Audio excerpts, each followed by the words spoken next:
Hey everybody, thanks for watching. I'm talking about ground forces with Kirill. He has this product called the Dynamics Duo from Sensor Edge. That's his company. His company for years has provided the golf industry, medicine, defense, other things like this with various different sensor things. You know, whatever you want to sense, how hard someone's squeezing something, when their gait or walking or anything like that.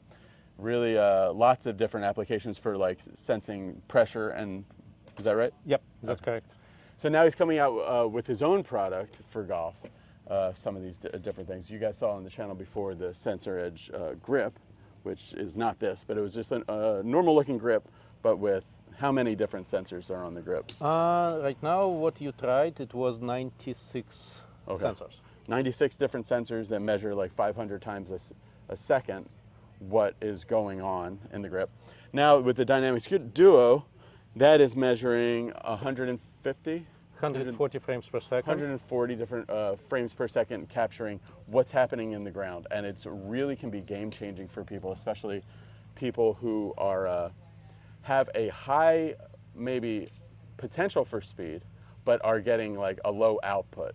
If you're doing something weird in the ground, it can really destroy your ability to hit it far, because you're just not bringing the groceries from the store to the kitchen, you know, where you need them. They're getting dumped somewhere along the road. I like that. Yeah.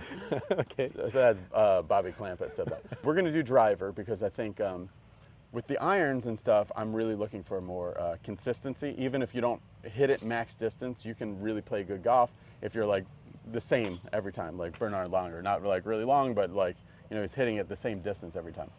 With the driver though, we do want to like peak up and get the ground forces helping us to build a lot of speed. So let's hit one to start. So the big difference with this is that you don't need a PC or anything like that. It's working right to the iPad, and it's working on the camera. The iPad can tell when this ball goes away, that's when a shot was recorded. So that's what Kirill's just set up. Okay, so if I'm doing ground forces, the number one way to help my ground forces is to do step drills. I'm going to try to step and smash. Okay, that's a straight shot. Yep, speed is higher. Okay, yeah. Compared to your when we were doing 7-iron, yeah. Sure. You unload it heavily. So what's good here that I'm seeing, Kirill, see if you agree, is that red line is before impact. Oh, sure, yes. This is similar to that P5 spot we were talking about with the hands when that was this peak squeeze. And then where's the blue? Where's behind the peak? red. Just before before impact. the impact, yeah. Okay, gotcha. It's right over here. There's 3 dots, Kirill. Come out here and tell us what the 3 dots would represent. The three colored dots that are on your software. So blue one is the moment of time when you picked your weight transfer speed. Okay, so it says like 60-40 or like 298 as the peak like steepness of that curve. Yeah. Okay.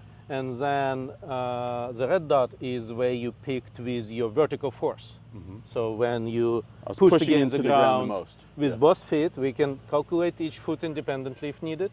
But we right now showing the maximum, the peak vertical force for both feet before the impact. Okay. And that point should definitely be before the impact, like normally, because you don't want it to be after. Yeah. Make no sense to push against the ground too late. Anything is not going to help it. Yeah, it's not going to help the ball. Yeah. And then the final dot. The moment of impact, the green one. Oh, the green just shows where impact was. Okay, exactly. Gotcha. Yeah. Okay.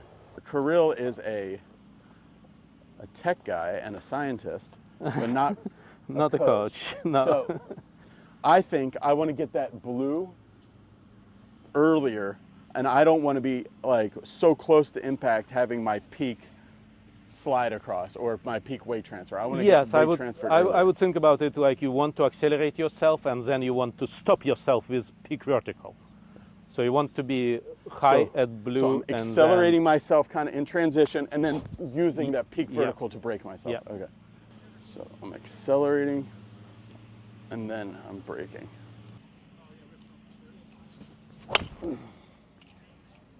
Okay, really straight shot. I tried to stay more centered there. And your peak vertical lowered. Okay, yeah. As you would think. It went from 125 to 112. Yes.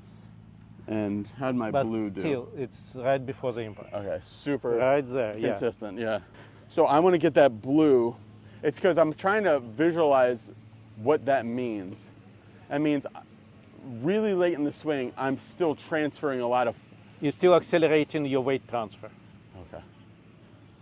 So let me get that weight transfer earlier. You know what helped me with the grip pads that was interesting?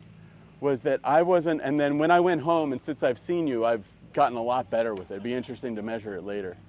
We'll do that. But what helped me was not so much trying to loosen the hands earlier, you know, because my hands were tight all the way to about there. Yep. Not so much loosening the hands earlier. What helped me was in transition, I started really tightening quite a bit.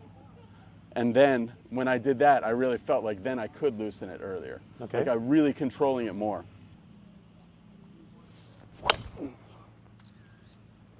That started a little right, but that was like the best strike. Blue is right at the moment of impact. Same Yeah. Same or worse. Okay. Same stuff. Okay. You know what we could try? I think would be really good. Let's try this. Let's try it normally, but let's see if it'll pick this up like as if it was a ball, and if I hit. Oh yeah, this, for sure. Yeah. I want to see what my ground force is like when I'm just making almost like a air swing or practice swing.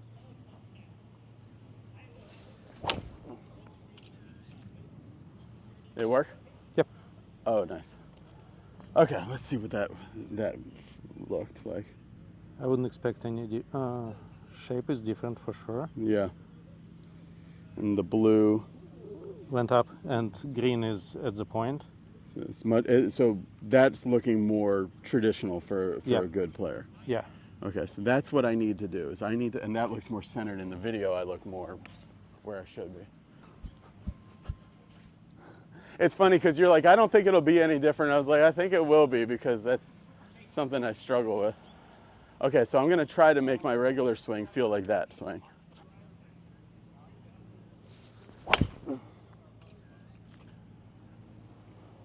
Really tried to swing more free there. Yep. It was better. Yep. You know what's funny? You moved that blue to the red. Yes. That's good. You know what's funny that I did there, Kirill? You know, it's so strange, the mind-body connection. Yeah. So what you did in your mind? How you forced yourself? I went like this, and then as I was going down, I looked over here. I wasn't looking at the ball. Yeah. How that helps? I don't know.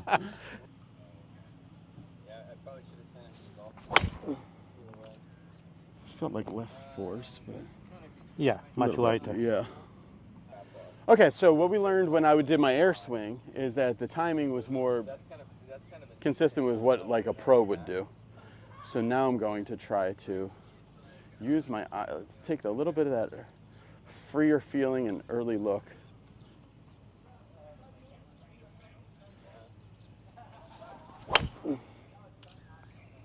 It's a really good strike. Yeah, Okay, very definitely, good. That was definitely. great, yeah. Yes. So tell everybody watching, Kirill, when you say that was different or that was good, what did you see there? So we definitely see that the peak of speed of Brandon's been close to the moment when he peaked with his vertical force, and So my speed across and my vertical force. they kind of Matched been up. aligned. Yes, they matched. And my understanding that before he had like much like late peak of the speed, so it's a huge difference from what we've seen before. Yeah, But again, you need to be careful with advices. sure, 'cause sure. different people. Of course, yeah. Well, I came up with that one, so I'm to blame.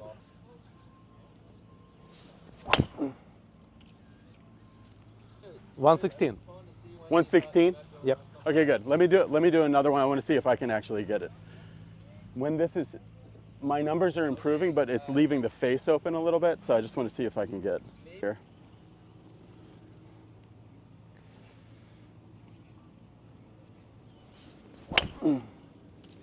Oh, that was a really good strike.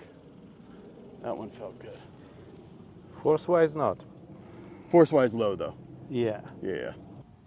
So you moved forward, and then you went back. So, which is not bad for driver because you technically you went to the point and then you Back up just a little bit, to give it some loft. Yeah. But the moment of so like you're moving too fast on the way back. That's what's happening with you. Too fast on the way back. What do you mean? Like you Like going like this way? So you're moving from trail to lead, and then you're moving even faster when you're moving back. So most probably that is a good indication of torque being created. Okay.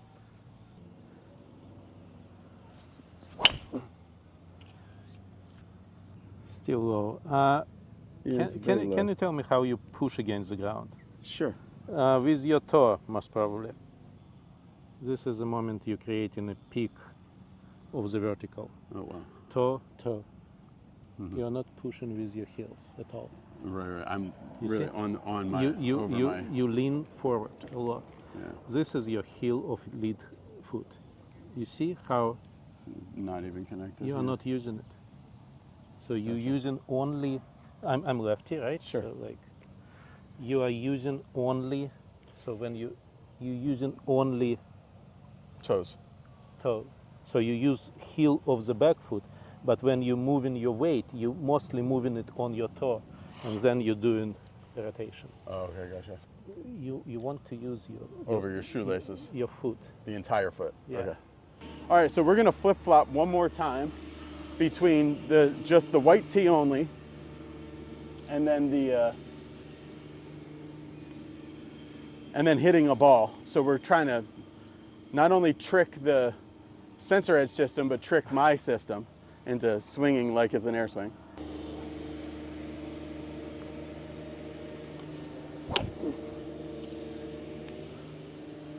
Success. All right, captured that one. So way before, but the curve of your Much simpler. the shape is different. Yes. Yeah. Okay, now I'm gonna try and hit a ball. So I would say you hit too early, or like you've been too late with your peaks for speed and for vertical.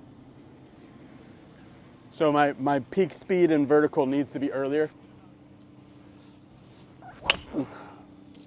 That is a great drive. We'll see if it made any difference. Yeah, 120 for vertical. Very good. Timing, I believe, is good as well. Let's What did see. I say? Oh, minus 155. That's what Yep. we were looking at before. We're gonna And adjust the graph. impact. Speed. Again, we need to analyze how you're moving frame by frame. It might be something.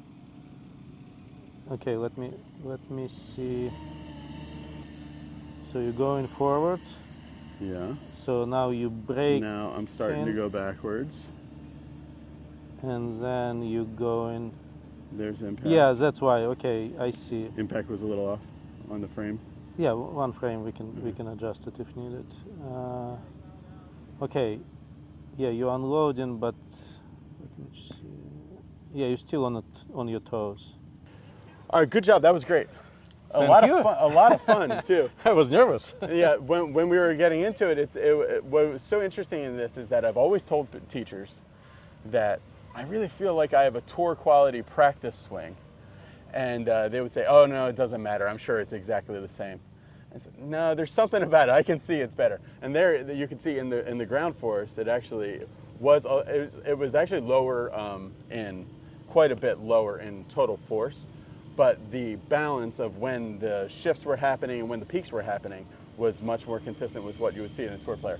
So we were able to go back and forth between the hitting the tee only and then hitting the ball, and started keying on a few things that I wouldn't have thought of. One of them being look a little earlier. Then I started thinking about what we worked on with the hands. Yep.